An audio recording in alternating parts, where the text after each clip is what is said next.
Men, lo tahu nggak, negara yang paling disokong Amerika tiba-tiba ngomong di depan dunia, kita nggak butuh izin siapapun buat nyerang musuh. Gila nggak bro? Itu bukan Rusia, bukan Cina, tapi Israel.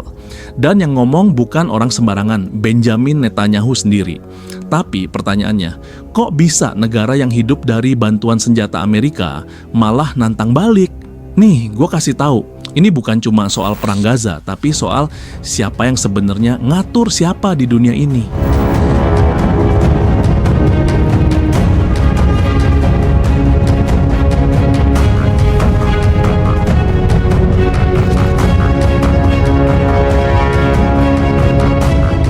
Pernyataan Benjamin Netanyahu baru-baru ini bikin dunia diplomatik panas lagi.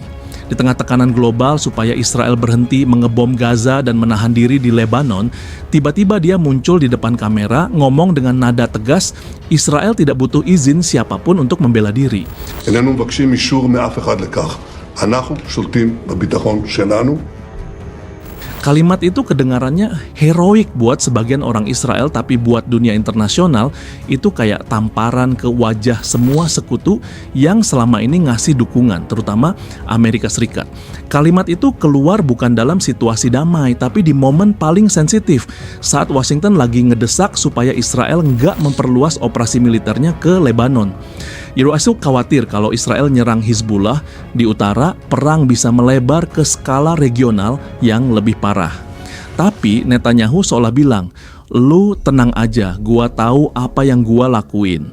Di sisi lain, banyak analis ngelihat pernyataan ini bukan cuma soal harga diri, tapi juga strategi politik dalam negeri. Netanyahu lagi terjepit, rakyat Israel mulai kehilangan kepercayaan, banyak yang minta dia turun, dan tekanan dari keluarga korban perang Gaza makin keras.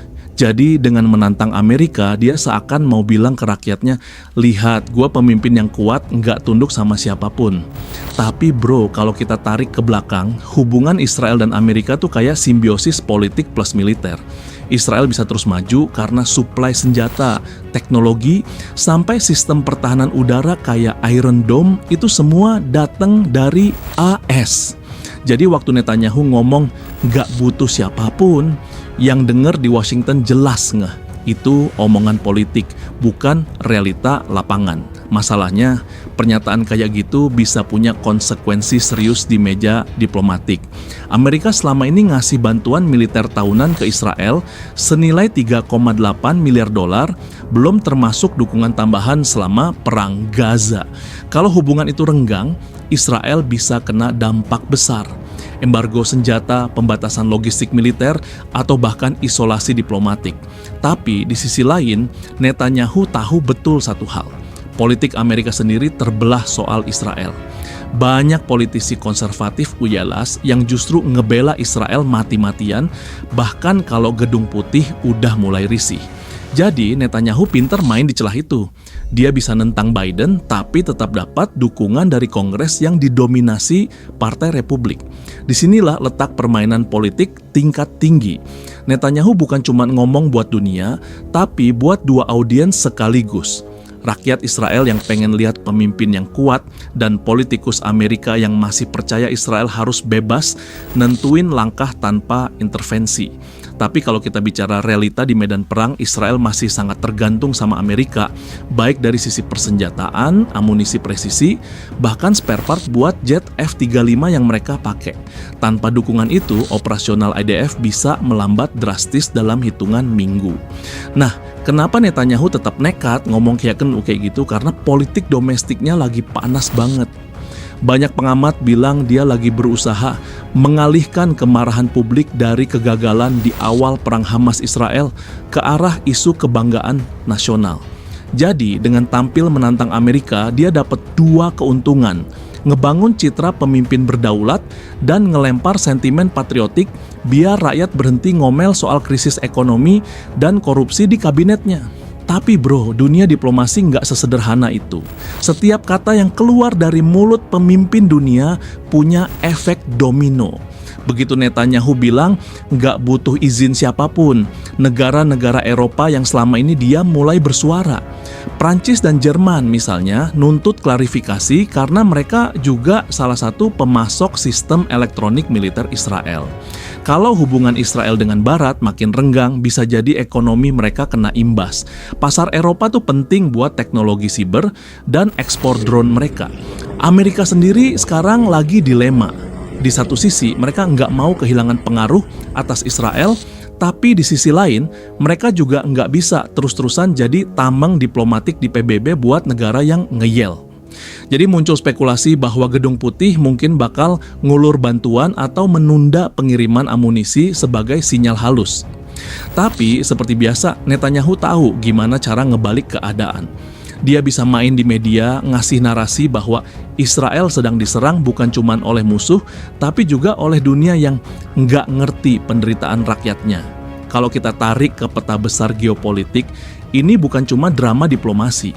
Ini soal keseimbangan kekuasaan di Timur Tengah. Amerika lagi pelan-pelan ngurangin ketergantungannya di wilayah itu, fokus ke Indo-Pasifik buat ngelawan Cina.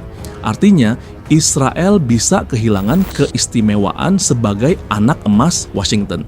Dan di situ Netanyahu kayak mau bilang, kalau lu enggak lagi di pihak gua bisa berdiri sendiri. Tapi sejujurnya, tanpa dukungan logistik Amerika, sulit banget buat Israel ngelanjutin operasi di Gaza atau hancur di mata dunia Muslim dan negara-negara non-blok. Netanyahu ngerti betul permainan itu. Dia bukan cuma ngomong ke publik, tapi juga ngirim pesan ke Biden. Lo butuh gua buat jaga Timur Tengah. Dan anehnya, sampai hari ini strategi itu masih berhasil. Tapi pertanyaannya, sampai kapan? Setelah pernyataan itu viral bro, Washington langsung kelihatan kikuk. Beberapa jam kemudian, juru bicara Gedung Putih, Karine Jean-Pierre, ngomong hati-hati banget. Katanya, Amerika tetap berkomitmen pada keamanan Israel, tapi juga berharap Israel melakukan tindakan yang mendukung perdamaian regional. Itu bahasa diplomatik buat bilang, kami dukung lo, tapi jangan kebangetan. Tapi di belakang layar, banyak pejabat tinggi AS mulai ngomong blak-blakan ke media. Salah satunya bocor di Politico dan Axios yang nyebut kalau Biden udah mulai capek ngadepin Netanyahu yang keras kepala, bahkan udah ada pembahasan buat meninjau ulang bantuan senjata yang dikirim ke Tel Aviv. Sementara itu di Israel, media kayak Haaretz dan The Jerusalem Post juga ngangkat sisi lain dari pernyataan itu.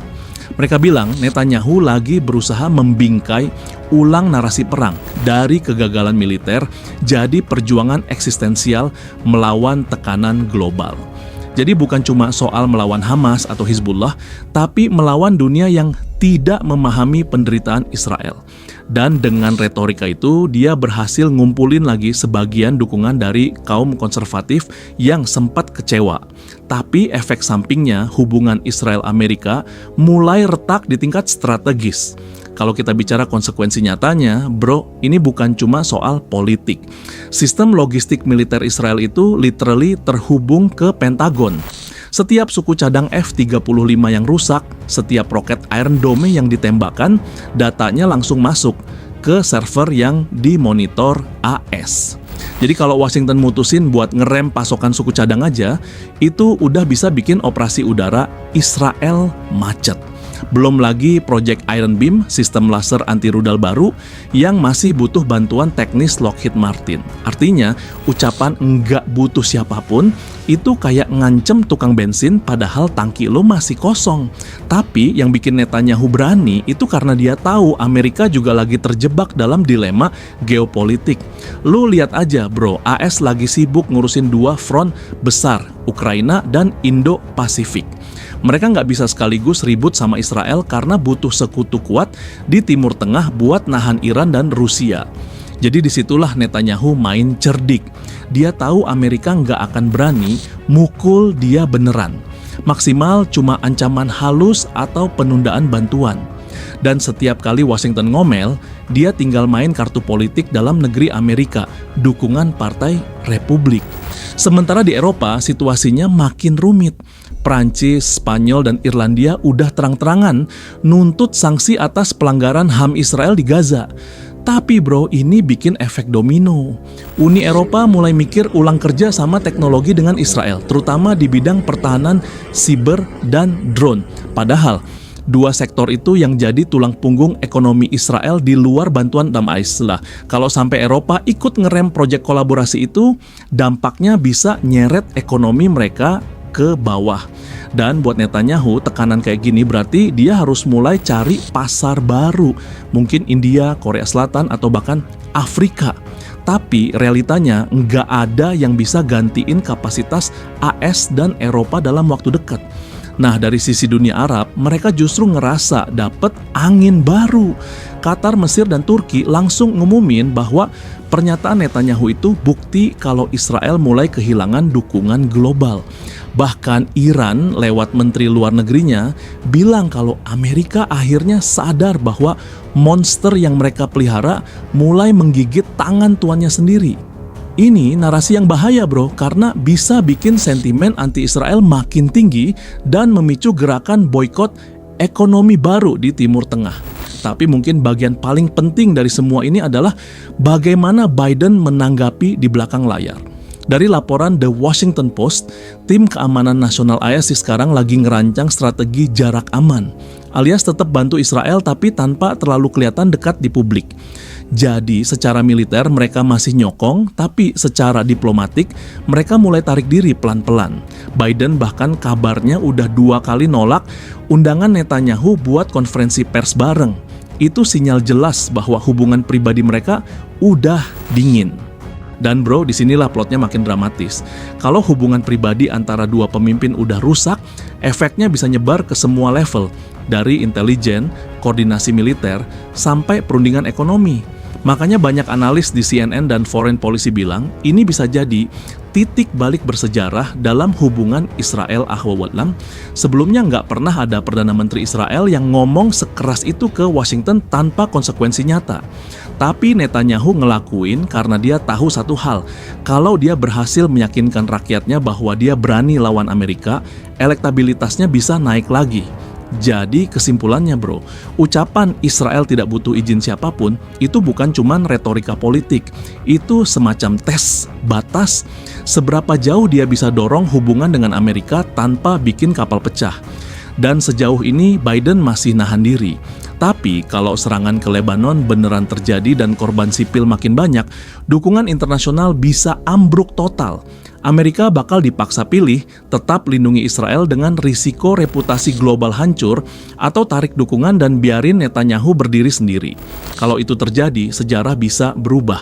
Israel yang dulu disebut sekutu paling solid Ausyalan bisa pelan-pelan bergeser jadi negara yang isolatif, kayak Turki di era Erdogan. Dan buat dunia Timur Tengah yang udah rapuh, itu bisa jadi pemicu babak baru. Ya, bukan cuma perang, tapi pergeseran peta kekuasaan global.